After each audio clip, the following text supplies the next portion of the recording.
Hi, my name is Jody Grunwald, and welcome to Today is the Day Changemakers. I'm so happy to be here with you today, and thank you for joining us and listening in. Today's the Day Changemakers is an opportunity for me to interview those individuals who are changemakers, leaders, making a difference in the world and breaking through the status quo. And today, I'm here with someone who I know for a very long time who has been doing that every single day. And Michael Weamer, thank you so much for joining me today. Great to be here. Thanks for inviting me to do this. It has been a long time. It has been a very long time, so it's wonderful that we get to chat this way.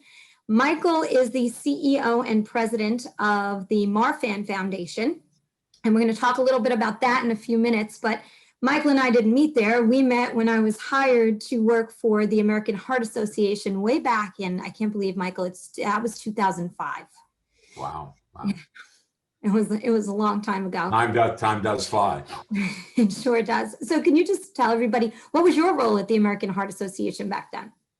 Well, I remember trying to convince you not to leave AHA. I mean, that was one of my important roles that I had. But, thank you for the great work that you did do. I mean, for those of you that don't know, Jody was one of the superb fundraisers, PR, marketing people that we had at the AHA. And it's nice to see everything that's happened since you left the organization. But so I was the executive vice president for what became known as the Founders Affiliate. So I had the Northeast 8 states. There were 7 people around the country that did what I did, that made up the senior leadership team of AHA.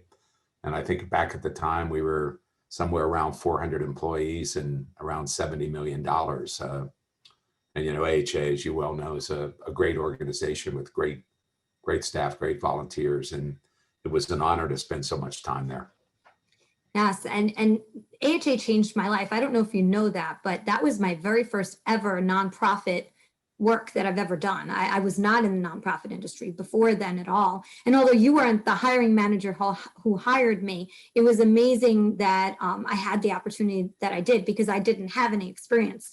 And AHA has literally changed my life. So when you think about, where you start and then where your journey leads you, there are people along the way and things that happen along the way that really morph you into who you are, the person that you are. And if I did not work for AHA, I would not have had the most amazing experiences that I did.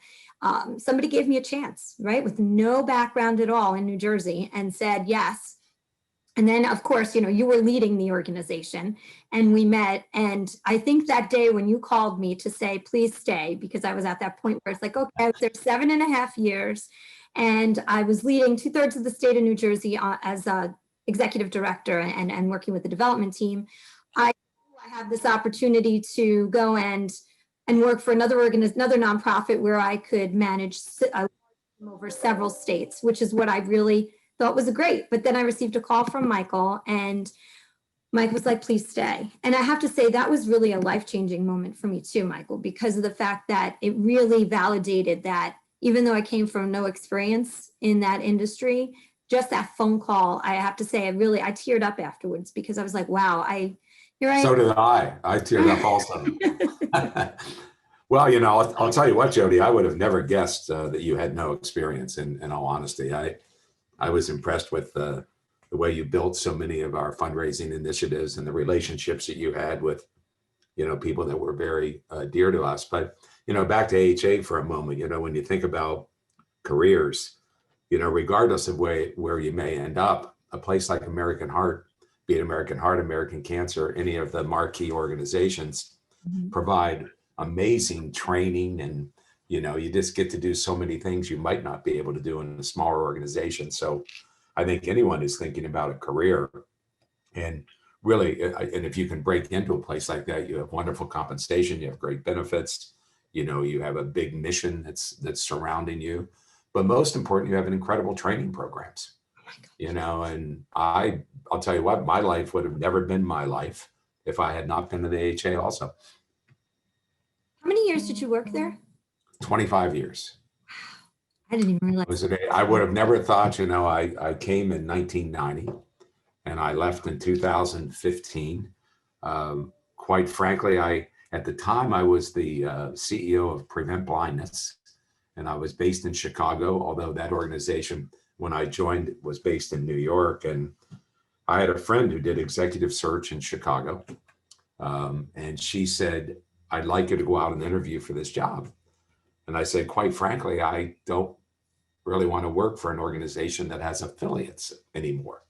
I had 26 affiliates of my own, and I just really wanted to go off and probably be the CEO of a big independent organization.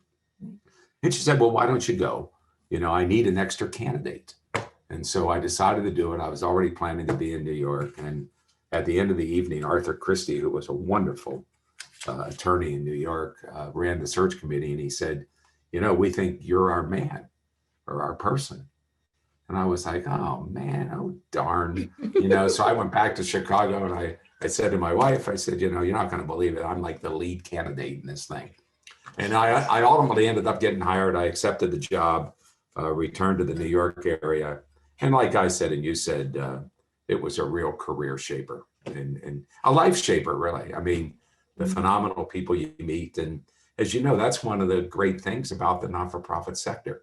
You spend time with people that you would never spend time with in your ordinary life. You spend time with people that the employees of that organization don't even get to spend time with that person. I mean, you're introduced to the highest echelons of business and medicine, and so lots of wonderful opportunities.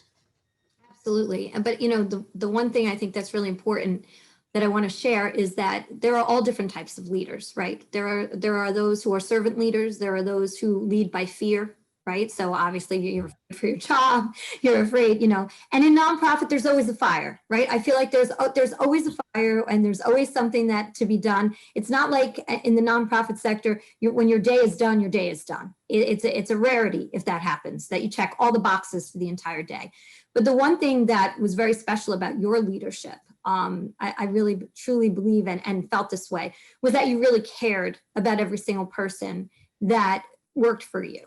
And you had it's funny because when I would talk to our HR person, and unfortunately there were times I had to let people go, right? Because I was managing a team, and she would always say, oh no, you can't do it. Michael will never allow that to happen around a holiday. He will not let anybody go around a holiday.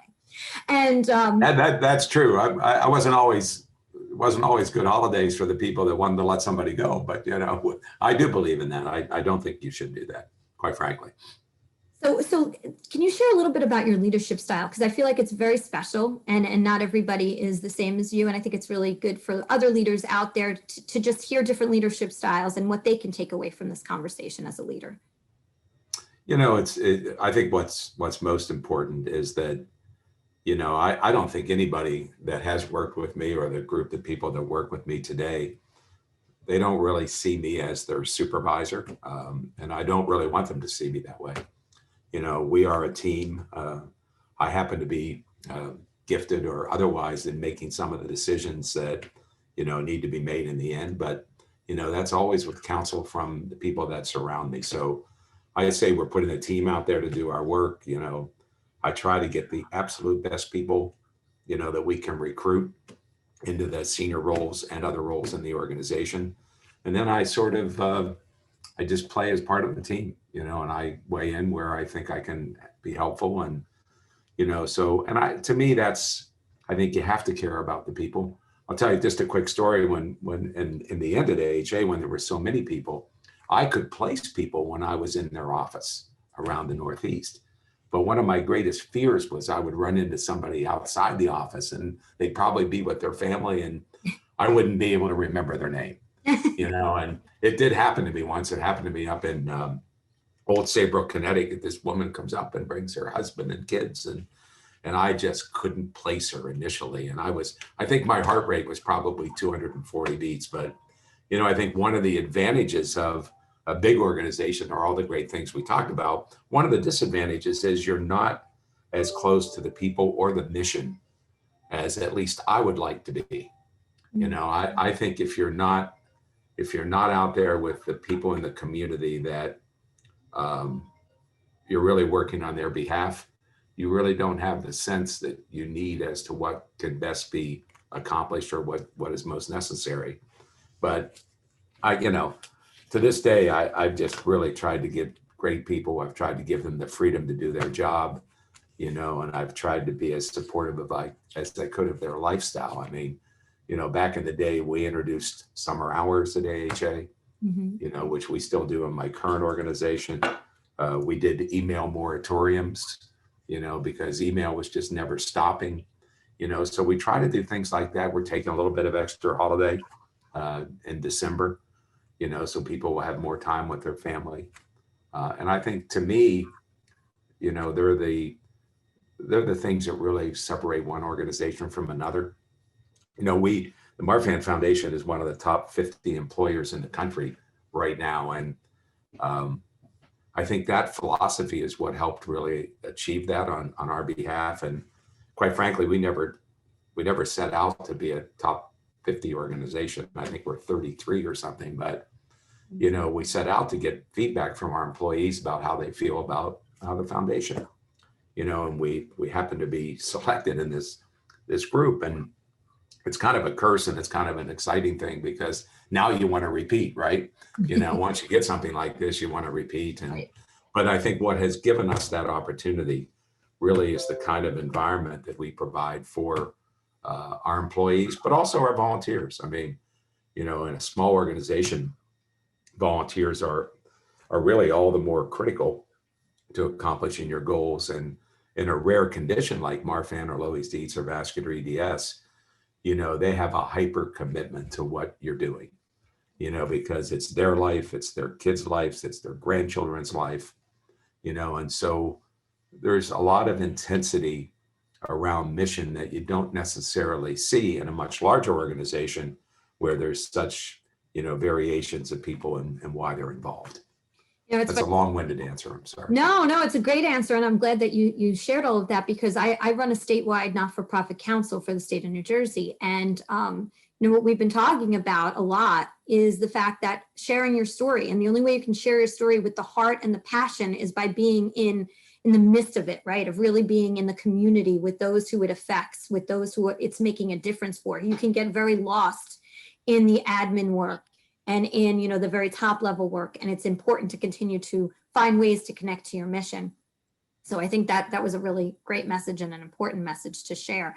I also wanted to, talk more about Marfan, because obviously now that's where you are. How long have you been at Marfan now? I am actually in my 6th year. Hard to believe. However, I should add that I actually became a volunteer in 1999, 2000. I met this wonderful woman, Karen Murray, who has been involved in the fashion industry. She was the CEO of Nautica, one of the places, and she had a son, Michael, who was about 8 years of age at that time.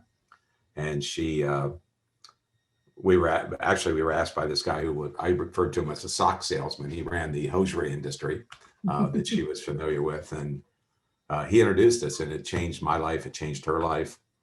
She went on to start the Go Red movement for American Heart, and I went on to be a Marfan volunteer, a member of the board, and then ultimately, through a series of interesting moments, became the CEO. But Karen is one of those people that you meet along the path of life. And had I ever thought about being at the Marfan Foundation? No. Marfan does have heart-related characteristics, and yet when I was at AHA, I never heard the word Marfan. So anyhow, I've been there 20 years, 21 years, and been in this role for 5. And I don't necessarily promote the idea of board members becoming staff members. I never really have, and I don't. This was a bit odd in that I had been a board member, and then I had been a really kind of a special consultant to the board. Right. I was a board advisor, so I was no longer in that role, and it just happened to be at a moment where they had a need, and Karen and I knew each other, and I had the ability to do it.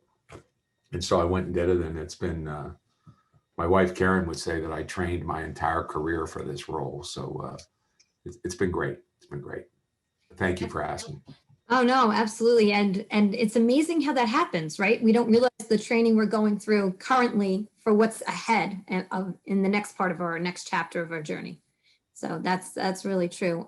There's a great book, I'd recommend it to anybody that's had a career of some length, and it's called The Second Mountain, and it's by David Brooks, the New York columnist, and it really talks about that first mountain you climb is the mountain everybody thinks you should climb. Mhm. You get married, you have kids, you get a job, you try to advance in your job, you try to make a lot of money, you try to provide for everybody, Right. and then you reach a point in time where that mountain maybe isn't as important as it was, as you were led to believe it would be. And you start out on this second journey.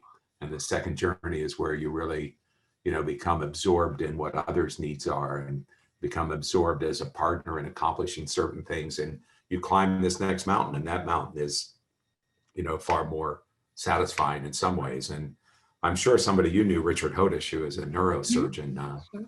now retired. So Dr. Hodish actually said to me about a year or two ago, Weamer, you got to read The Second Mountain by David Brooks. And it's a great read for anybody that's thinking about bridging to that next mountain. I love that. Thank you for sharing that. I'm definitely going to look at that book. That totally sounds wonderful. I just want to go back to something you said before, which I think was really important. You talked about giving extra time to your employees currently right now. And I know you did it for us at the AHA. And when you used to do the email moratoriums, you have no idea how I would bite my nails off because I'm a workaholic. So that was really hard. So I had a ton of emails in my outbox waiting. You said the post send, right? Yeah, I still Exactly. tell people to do that actually. Yep, that's exactly what I would do. So that was always tough, but that made me want to work that much harder for you. Like I knew that I wanted to do the best I possibly could because you were so willing to give. And I think that a lot of times, especially in nonprofits, because there's so much fear around reaching goals, a lot of times there's a focus on that more so than there is in that balance. You don't hear a lot of work-life balance in the nonprofit industry, especially like in the times we're in right now in this pandemic. It's very, very difficult. Everybody is scared and concerned, and nonprofits are afraid that they won't be here anymore. So when your leader gives a little bit, you just, I find that, the reaction of the staff is to want to work harder for the most part. I'm not going to say that that's a general term for everybody because we know, unfortunately, that's not always true. But for someone who is type A, I think it makes you feel supported and you want to work that much harder. Would you say that you saw that or you see that in your team because you give that extra? Oh, you absolutely do. I mean, today we have our organization is 100% virtual now. I mean, we have a building that we own, but when we were really becoming a virtual organization, we have, most of our people that are in senior leadership roles are spread throughout the country. And to a degree, it makes that feeling a little bit more difficult to achieve because everybody's in a different place, a different time. And, but a couple things that people do rally around, they rally around summer hours. Who doesn't want a little bit more time with their family or their kids? They rally around our holiday break. Who doesn't want to be off for a week or 10 days around Christmas, New Year's? And I think it pays back in spades if that's the right that's the right card. And I think just the fact that people know that management is thinking more broadly than just the day-to-day work of the organization. And and in the end, I think, who works very hard on a Friday afternoon anyhow in the summer, how Right. much work you're really going to accomplish in a couple days between, around Christmas or New Year's, and so I think anybody that fears the loss, you're getting the gain on the other side, and that's employee engagement. And, today that's what it's all about, quite frankly. And I remember a lot of professional development was afforded to us when we worked at the Heart Association. You made sure of it. It was so valuable, although it's very hard to fit it in budgets. We know that especially for some of the smaller nonprofits. But I can say from experience, extremely valuable. I always say the Heart Association was my boot camp when it came to nonprofit. Moving on to Lung Association after that, they couldn't believe the knowledge I came with, and the trainings and Sandler and all those different things that was afforded to us as being part of such a large, so much of a larger organization. When you're in a smaller organization, obviously the budgets are much tighter. I wanted to ask you, in working with the Heart Association, did you have a pivotal moment there that just kind of felt like, wow, I'm exactly where I need to be right now for that moment? Was there something that was just an aha moment for you while you were there? It's a good question. I guess, yeah, there is. And I think about it actually quite often. We had this out of hospital cardiac arrest program. And basically what it is or was is that, you try to get automatic defibrillation to someone who's had a cardiac arrest within 5 minutes or 7 minutes. And we were running some meetings in Old Saybrook, Connecticut, and come to find out the Old Saybrook Police Department, Fire Department had completely adopted that program, and they had given up vacation time to be trained, and every police car in Old Saybrook, Connecticut has a defibrillator. So you have the fire department, you have EMS, which is part of fire, and then you have the police department, and they have this amazing, they can be anywhere in Old Saybrook in 3 minutes or something. And so we were actually recognizing the police department for what they had done. And this man came up to me. He was probably in his 70s, and he walked over and he said, you guys do the work of angels. And I looked at him and I said, well, that's very nice. He said, I had a cardiac arrest a couple months ago at the health club, and the police department saved my life. And I understand it's because of your program. That to me was the striking moment of, seeing mission through the eyes of somebody else. But for him to think that the organization was that important, I'll never forget it. I can see him today, and there are the stories that I think touch you and really enable you to work even harder at what you do. But for me, that was the pivotal mission moment that I would recall. How about you? Oh my gosh, there were so many. I think I would get calls, and we still, I know that we've always had that connection of if somebody needed a doctor, right? We could call each other and say, hey, who do you know? So I remember I was working, Bristol Myers Squibb was one of my largest clients when I was at AHA. And one of their staff called me because their mom had a heart attack, and asked me if there was anything I could do to help, because they were they were working on him, but it wasn't moving quick enough. And she was really upset and really scared. And the chair of my event was actually the CEO of that hospital. And I was able to reach out and see if I could move, a couple of things along for them. And honestly, when afterwards, I received the most amazing letter and the most amazing email and a big hug when I saw saying thank you for helping to make a difference. What the AHA does and the fact of the types of connections that you have make such a major difference. And there are stories, Michael, though, that, I can't remember all of them because there's so many, but the one that I will say is John Grasso, and which I'm sure he won't mind me mentioning his name. I don't know if you remember him, but he was a security guard at Janssen who was our top fundraiser.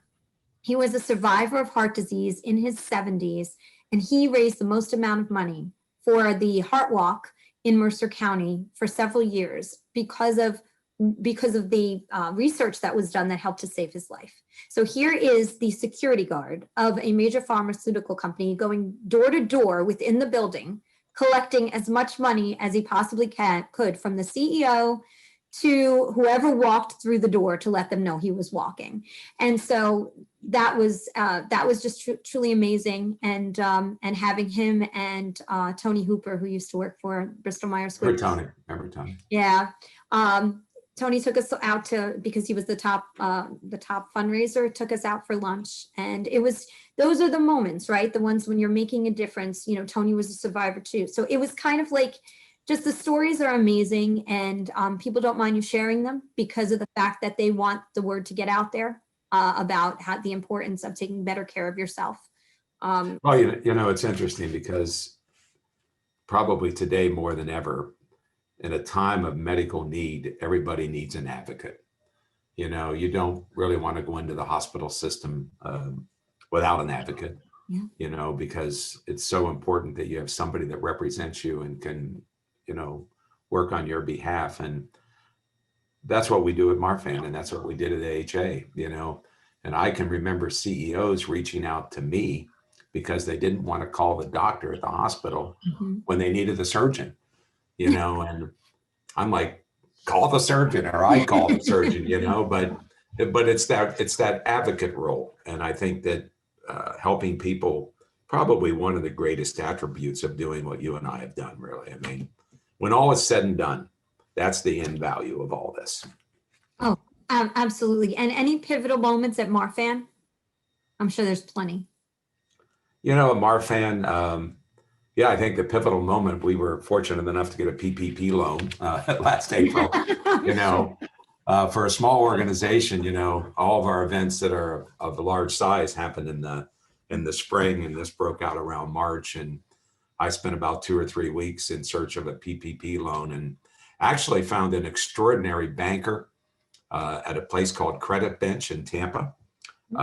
And within a day, he wrote back and said, you know, I like what you guys do, and I'll help you. And through his good spirit and his energy, it's probably the only way we secured that loan. And what it allowed us to do was bridge, you know, across COVID-19. And so when I think about things that have happened as of late, you know, it's certainly been that. And then I would say the other thing that's really been important, pivotal wise, is that we have started a division called VASCULAR EDS. VASCULAR EDS has a lifespan of on average of or median lifespan of about 49 or 50 years of age.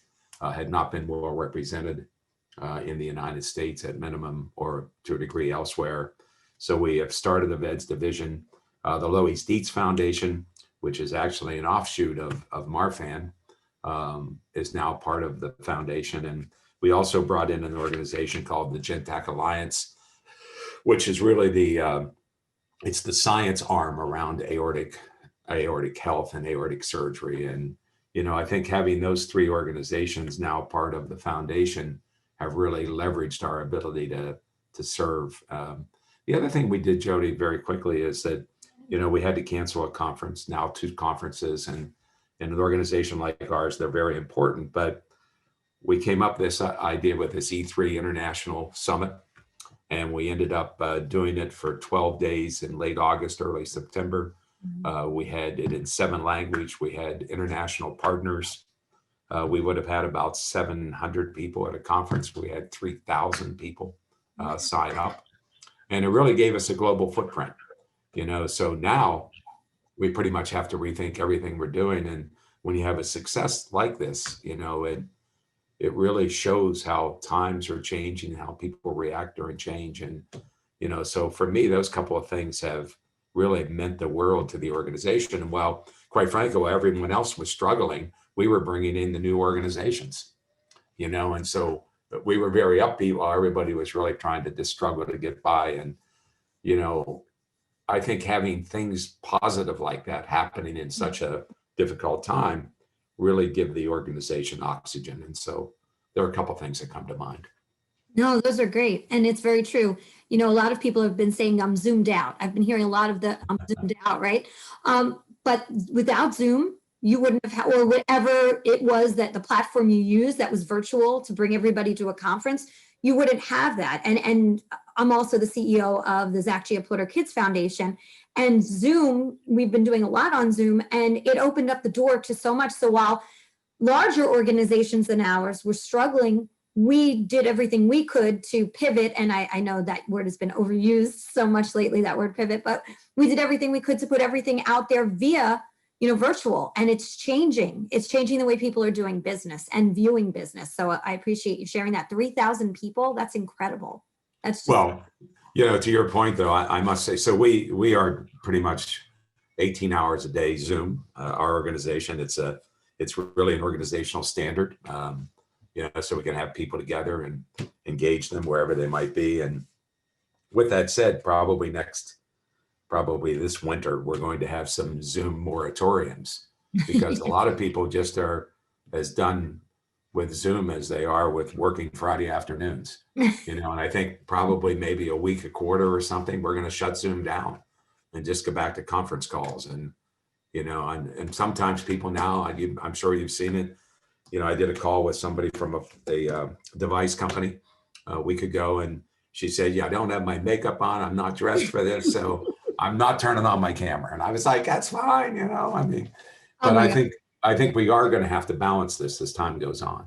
Oh, absolutely. I mean, if you think about it, right, we used to say, I know, especially, New York and New Jersey, there's so much traffic. We've gotten rid of that traffic. Now there's Zoom traffic, right? Because we're just one after the other after the other. We're sitting and we're sedentary, and we know that that's not good. We need to make sure to be getting up and moving. I've been saying every hour or so, I want to go up and down my flight of stairs 3 times just so that I could feel like there's movement. So it is important to continue to move and stay healthy that way.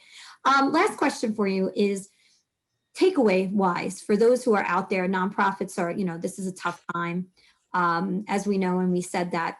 What is your what would be your advice? Small or large nonprofits out there, what would you leave them with as your last question with today's? I guess in the role that I've been in, and I've done every role. I was the fundraising person. I was the mission person. I started out running a rehab center, and, I've done all that. But basically, I've reported to a board of directors my entire career, and so it's a tad bit different than somebody that's been maybe a development director for most of their career. But in mine, I think what I learned probably, I was very young when I became the CEO of Prevent Blindness, and I took everything really seriously.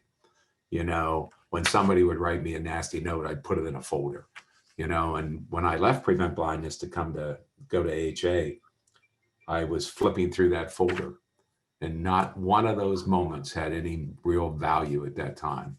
They had moved on, the moment wasn't as big as I thought it was, and I just urge everybody to treat time as very precious, because it really is. And don't worry about the little stuff. I mean, I, like anyone else, had times where, I was worried about my career. AHA went from 50 affiliates to 7 affiliates. And, a lot of people no longer had that job. And in the end, it all works out. It may not work out exactly as you had. You may end up going up the second mountain. But I think most of all, it's just put things in perspective. And the other thing is, often, when somebody would say something negative or nasty to me, and I mean, one woman told me never to fly over the state of Washington again when I was at Prevent Blindness. It was very personal, but in the end, it wasn't about you. They liked you. It was about what you represented. Exactly. And they had different feelings about that. But the journeys never are long enough, and as you well know, and so enjoy every minute of this. Yeah, no, it's so true. People don't realize every minute counts. One of the things I say is, today is the day. You cannot go back to yesterday, and you do not yet own tomorrow. And it is, we put off things because we always think there's a tomorrow. And then we also struggle with worrying about judgment from things that we did yesterday, and we can't go back to yesterday. Yesterday's over. And then we worry about the future, and we don't even own it yet. So it's the moment we create right now. We had this wonderful volunteer who I'm sure you knew, Morgan Stark, and Morgan has passed too young, quite frankly, but he was the person that hired me from a volunteer perspective at AHA. And, he used to talk, he was a venture capital guy, and he used to talk about the young people that came into the firm, and, they had all this money and they could do anything they wanted to do, and they just felt life was always going to be great and it's going to be before them. And, what he would often say to people is, don't think about all the years you have. Think about how many Christmases you may have left. Think how many springs you're going to have, and he used to say, and he went on to be very involved in the Itzhak Perlman music program, but he really brought it down to those most important things in life. How many times are you going to get to do them again? And quite frankly, often there aren't as many as people hope there will be, so again, enjoy, stay focused, have a good time. Don't sweat the little stuff. That's the key. We often do sweat the little stuff, and that's a really great. It seems like people say it all the time, but if you really think about how little some of the things are that happen, they don't seem little in the moment until, like you said, you went back to your folder and you're like, that moment has passed, or you might have made up with the person who sent you that nasty note by that time. Oh, trust me, it was all irrelevant. The other thing, you know, I think for those of us that are, you know, more senior in years or career, all of a sudden you reach a point in time where you're doing what you do because you love to do it. And you may want to do it just because you don't want to do anything else. You know, so this idea that everybody works towards this point in life where they're going to retire and have all this time ahead of them. I could be retired, quite frankly, if I wanted to be, but I get up every day and do something that I love to do. You know, what's better than that? Yeah, I don't know that I can think of you as retired, Michael. It's just. I can't think of my wife can't think of me as retired either, quite frankly, but you know, I tell people I would do what I do for nothing if I had to, because I think it's that important, and I enjoy doing it so much. It's a vocation, it's an avocation, it's a hobby, you know, and so it's a gift. It's a real gift. And that's why it was such a joy to work for you. So I'm so glad that we had that opportunity. Although we were a little bit far removed, it was so great to be able to run into you and know that we were being led by someone who cared so much about the organization and those who were part of it. So I want to thank you so much for being one of my first interviews. It was exactly where I wanted to start, because without the AHA and the opportunity to work for you, I wouldn't be the person I am today. So will always be forever grateful for that opportunity. We had good times. Thank you very much.